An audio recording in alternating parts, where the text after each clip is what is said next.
Hello and welcome to Interactive Canon Tech. Today I'm going to be showing you how to model and animate a spring in Solidworks. So just to get started, I've opened up a blank part file and I'm going to go to Sketch on the front plane.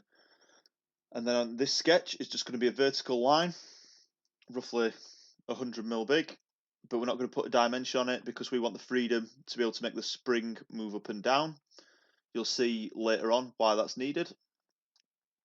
And now I'm going to draw another sketch on the same plane, so go to front plane again and draw another sketch, and this is going to have a horizontal line coming off the origin of 20mm, and I'm going to make this line a construction line. So just click it and then tick construction, and from there I'm going to put a circle on the end of this line, and this circle is going to have a diameter of 4mm. So now I've got the two sketches I need to make up my spring. So to make this into a spring, you go to Features, Sweep, and it's already selected as my profile sketch 3, but I'm just going to clear that just in case it hasn't done it for you. So my profile is the circle, and then my path is the line. And then you go to Options. Nothing's come up, which is right because that's not a normal sweep. And if I go to Options, Profile Twist, and go to Specify Value, and on Twist Control, I'm putting revolutions in, and I'm going to put 10 in. And tick that. So now I have a spring 3D modeled with 10 spins in it, 10 revolutions in it, coils if you like. So from there I'm going to save this as spring, save it. So now I've got this one file saved as spring. I'm going to go to new, I'm going to open up a blank part file again, and then I'm going to just go on the top plane and draw a circle on this plane.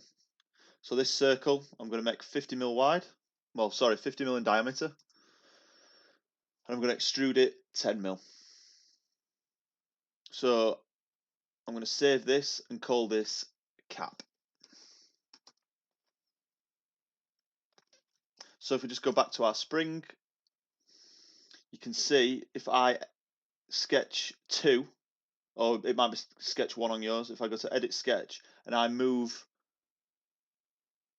that line up and down, the spring moves with it.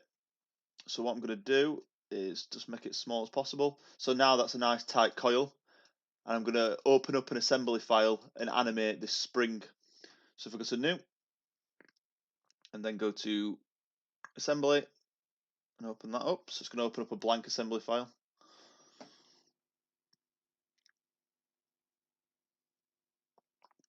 So now I have an open document of spring and cap, and I have this on my assembly file. You can see I've got the origin showing. So if you don't have a little blue origin symbol like that, go to View, Hide Show, and make sure Origins is selected. So if I unselect it, it disappears. It just makes life a bit easier when we're doing this. So if I insert the cap, and now I'm going to just click on the origin, and now I have a fixed cap, and that's going to be the bottom of our spring animation that's fixed. So now I'm going to go back to Insert Components and insert the spring. And same again, what I'm going to do is I'm going to line up these planes. So if I go to Cap and click Front Plane, and I'm going to go to Spring and click Front Plane, and I'm going to click Mate. So I've mated both planes there and there. I'm going to tick that. Coincident, and then I'm going to do the same for the right plane. So Cap, then Spring right plane. So now these are both in line, but the spring can move up and down. So what I'm going to do is, this is why I asked you to make sure your origins were showing. I'm going to click the origin of the spring and click the top surface, and I'm going to mate it. So same again, I'm going to go to Insert Components, and I'm going to insert a cap for the top. And from there, I'm going to do the same again and mate the cap front plane with the spring front plane. So I've clicked them both, keep my finger on control, and gone to mate, and it's mated that. And then I'll do the same again for the right plane. So right plane, right plane. So now I have a cap that's in line with the spring, but can move up and down freely. So what I'm going to do now is come back out of that, close these down to make it a bit easier. So now what I need to do is mate the spring to this cap that moves. And to do that, I'm going to click on the spring, right click, and I'm going to go up to this little blue assembly file here called edit part. So this lets me edit the part within the assembly. So to do this, you need to save your assembly. So I'll just save it, rebuild, and call it motion. Click save, save all.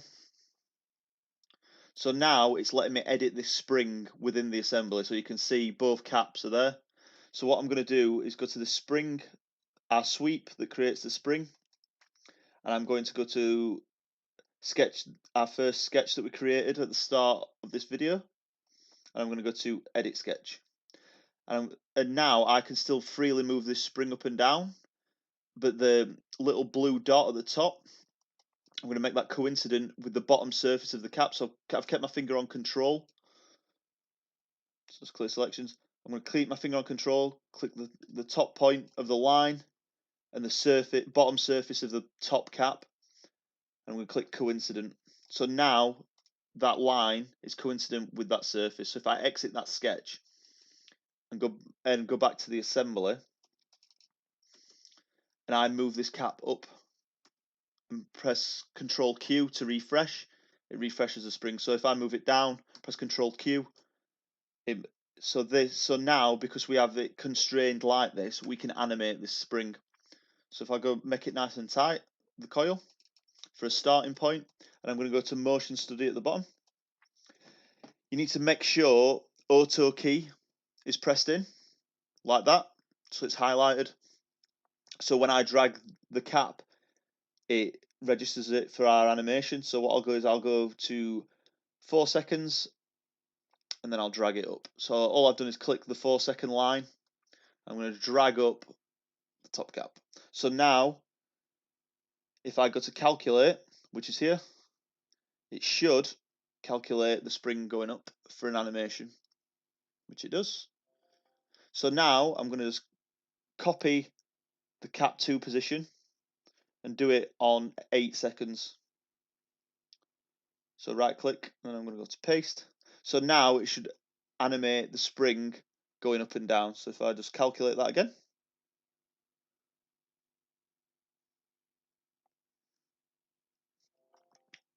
So now if I just zoom out so you can see it a little bit, what I'm going to do is put it on and now I can play the entire animation and it's actually animating the spring going up and down.